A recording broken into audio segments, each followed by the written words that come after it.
ढीला रखिए।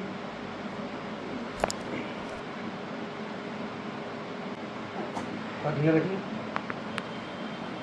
हाथ छोड़ छोड़ दिया। थोड़ा इसको मोड़िए हल्का से।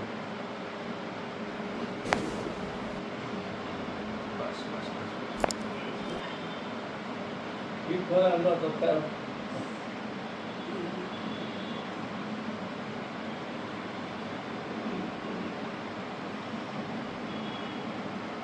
दर्द ज़्यादा है इसमें यहाँ पे? हाँ बस ध्यान रखिए। ध्यान रखिए। टाइट नहीं होगा, ध्यान रखिए। ध्यान, सांस नहीं लिया, सांस छोड़िए। शाबाश, बहुत बढ़िया। चलिए कमर में